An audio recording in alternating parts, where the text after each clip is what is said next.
So, after 16 years of living here in China, I've noticed some changes that are really hard to ignore.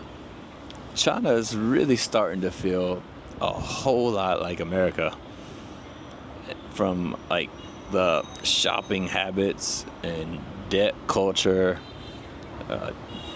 just online trends, social values. It's really like watching China become America. I know it sounds strange to say, but it's true. It's really how I feel. I've been here for more than 16 years, living in small cities, big mega cities. I've worked here. I've owned businesses here. I have loads of friends here.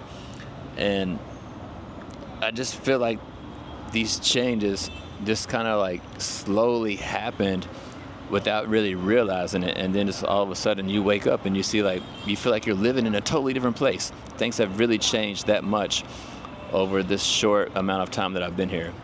Which I guess 16 years isn't a short amount of time, but it's a short amount of time for a country to make drastic changes like that.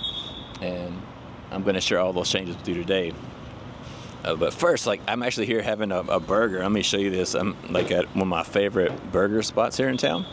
I got my mic in my hand because it's kind of noisy here, but I'll show you guys. So, see, I'm sitting outside here eating this delicious hamburger at this place called Tony's. A really busy intersection here. A little bit noisy here, so anyway, I'm gonna sit here and enjoy this meal and chat to you guys about all these changes that I've seen happening. So first, let's talk about the rise of consumerism in China. Since I've been here, I've seen an explosion of shopping malls and luxury brands, and even people going overseas to buy luxury brands and bring them back to China. Influencer culture. It has just been crazy to see the massive changes over the years. Also, you have a lot of people going into debt now compared to before. People are going into debt for cars, for luxury goods, for stuff like fashion. Stuff like fashion and even vacations. People are charging all this stuff on credit cards and using debt to pay for all of this stuff. And then, I don't know, it's just really different from when I first came here. So when I first arrived in China 16 years ago, people tend to be a lot more frugal and not really focus on so many possessions and debts and stuff. It was all about saving money. People who would do everything to save as much money as they could, not because they were poor, because that was just the culture. But now it's people are spending as much money as they can. It's pretty wild. If you're wondering what happened, the lady came out. She brought me my French fries, so I got a burger and some fries now. I was just kind of waiting on that. So anyway, let's get back to the video, and hope you guys can hear me. It's super noisy out here, but there's no place to sit inside this place actually, or I would sit inside. There's literally 0 seats inside. But anyway, let's dive into number 2. I want to talk to y'all a little bit more about the debt culture and financial shifts. So in terms of debt culture, credit cards, installments, like buy now, pay later type of stuff.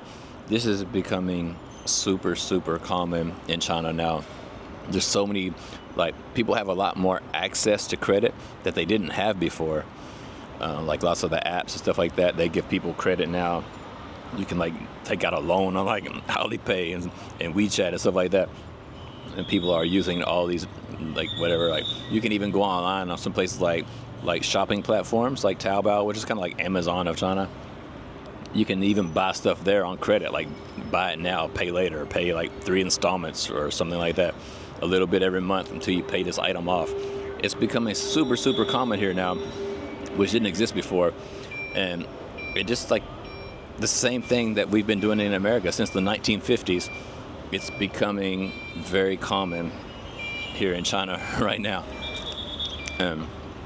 It's just really, really hard to ignore. And a lot of Chinese people will not admit these cultural changes or cultural shifts, but maybe it's easy for me to see because I'm like an outsider looking in, and I'm looking at it from the way that I used to, see things in America. Like I could see those things happening here because I've been through it before and witnessed it before and experienced it before. So maybe that gives me a different perspective, because I don't really hear Chinese people talking about this or really admitting to this culture shift happening. So let's talk a little bit about social shifts and individualism. There's like a huge growing LGBTQ community here. Like you see it quite often nowadays, which used to not really be around. It's like more underground type of thing, but now it's everywhere. You see scandals on the internet all the time of some gay dude cross-dressing and having sex with lots of men or something like that, doing sexual activities with men, but he was posing as a woman. Like you see this kind of stuff all the time. And also like a lot of people nowadays, like everywhere you go, it's like they all have like covered in tattoos, purple hair, blue hair, pink hair, all this shit. Like you see this everywhere, all over here in China. And it used to be very, very rare you would ever come across something like that in China. And now it's literally everywhere. And so, a lot of these things, again, are things that we've been doing in America since like the 1950s. And it's just now becoming very popular here in China. And it's becoming very normal here in China to see those kind of things. You go in any coffee shop and you'll see the worker covered in tattoos, which before you couldn't even get a job if you had a tattoo. Now, it's very normal. So all those things have changed drastically here. All right, so another big thing is going to be like internet culture and like over sexualization, which was never common before, really. Like first of all, you have like the TikTok short videos. The culture of that is mirroring US exactly. You have lots of like sexy dancing girls who are providing zero value whatsoever, just showing their body and trying to get views and attention and money from showing their body, or doing like hyper sexualized content, like wearing sexy clothes and like sexual innuendos and all this type of thing. It's super, super common now, and it was quite rare in the past, and now it's everywhere. And then also like the over sexualized influencers and just like clickbait marketing. It is really everywhere you go. Everything you see is sexualized content and basically clickbait marketing, trying to get people to spend money or to buy stuff based on the idea that you might attract one of these sexual women or something like that. And it really, really, really compares to the earlier days of, well, not just earlier days, but nowadays too, on American content. And back in the day, the Chinese content was not like that. It was more like a lot of stuff you came across on the internet was more, I would say, educational and not so sexualized and clickbait marketing, buy my stuff type of thing. This changed a whole lot. This policeman out here blowing his little whistle, man. Everybody keep running the red light. Keep getting angry. So anyway, what does this mean? I don't know if you guys can hear that or not. Here's the little whistle. Anyway, what does this mean for the future? I think it's like just like a cultural convergence, and China is really, really absorbing and embracing American traits, but they are still unique. It's not a carbon copy of America. There's still some things about China that make China different and unique, but they're absorbing a lot of these traits that America has, and you can really, really see it becoming a lot like America very, very quickly. And I guess there are pros and cons to it. there's two sides of a coin, and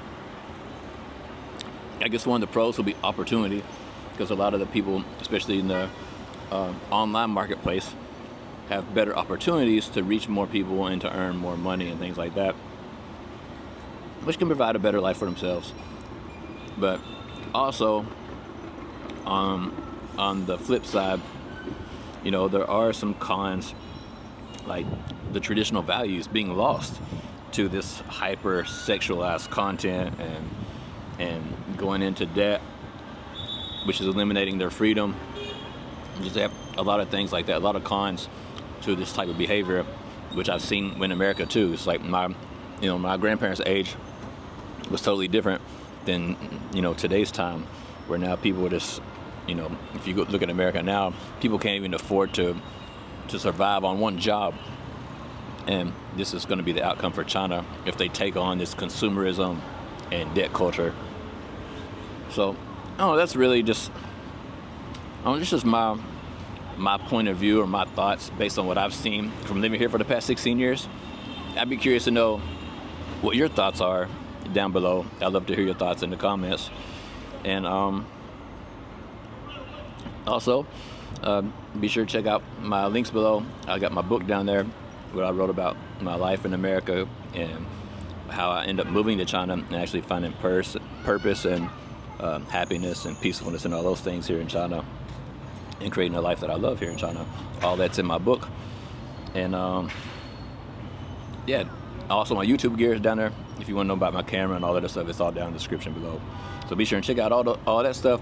If you want to support the channel, just hit the like button, subscribe. It's the best thing you can do. And I'll see you guys on the next video. I'm going to finish my hamburger. See ya.